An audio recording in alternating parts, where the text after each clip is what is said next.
ابھی لوگ یہ بھی بہت پوچھتے ہیں کہ کورونا وائرس میں ہم کون سا وظیفہ پڑھیں.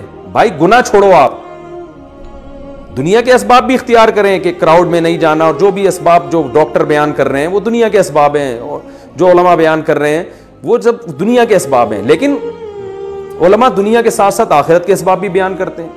آخرت کے اسباب یعنی کورونا وائرس کے جو دینی اسباب ہیں وہ کیا ہیں؟ رسول اللہ صلی اللہ علیہ وسلم نے فرمایا جب کسی قوم میں بے حیائی آتی ہے تو ایسی ایسی وبائیں آئیں گی کہ تمہارے باپ دادا نے کبھی سنی بھی نہیں ہوگی.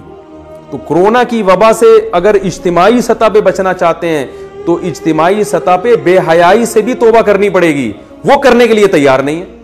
صبح و شام فون آ رہے ہیں ادھر کوئی وظیفہ بتا دیں, کوئی وظیفہ بتا دیں, کوئی ابے تو چھوڑ دے, ایک گناہ تو چھوڑ دو بھائی. تم 100 گناہ تمہاری زندگی میں ہے تو اس وبا کی وجہ سے ایک صرف تو توبہ کر لینا. اے اللہ میں یہ 100 گناہ کرتا ہوں, ان میں سے ایک کو اپنی لسٹ سے زندگی سے نکال رہا ہوں, شاید اللہ کچھ رحم کر لے.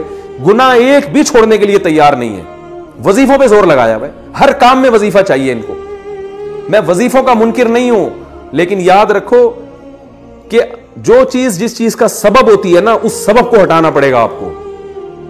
جب تک وہ سبب زندگی سے دور نہیں کرو گے وہ مصیبت نہیں ٹل سکتی, اور اگر ٹل بھی جائے گی تو اس سے بڑی مصیبت کا پیش خیمہ ہوگی. کیونکہ فرعون پر جب مصیبتیں آئیں تو مصیبتیں ٹلی ہیں. فرعون اس خوش فہمی میں مبتلا ہو گئے کہ ہم نے تو توبہ بھی نہیں کی, موسیٰ علیہ السلام پر ایمان بھی نہیں لے کر آئے, اور پھر بھی اللہ نے مینڈکوں کا عذاب بھی ہم سے دور کر دیا, جوؤں کا عذاب بھی دور کر دیا. وہ اس خوش فہمی میں تھے کہ اب ہمیں توبہ کی ضرورت نہیں ہے, مصیبت تو ویسے ہی ٹل گئی.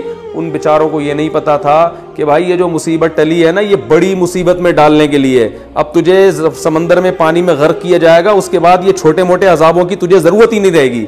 تو یاد رکھو وبا تو آتی ہیں چلی جاتی ہیں, وبائیں ہمیشہ سے آتی رہی ہیں. اللہ کرے یہ بھی چلی جائے, جلدی چلی جائے. ہم کمزور ہیں, ہم اللہ کی سزا کا جو ہے وہ برداشت نہیں کر سکتے, ہم کمزور ہیں. لیکن یاد رکھو اگر ہمیں توبہ کی توفیق نہیں ملی تو وبا سے ہلاک ہوں یا نہ ہوں اس سے بڑی مصیبت میں اللہ ہمیں مبتلا کر دے گا.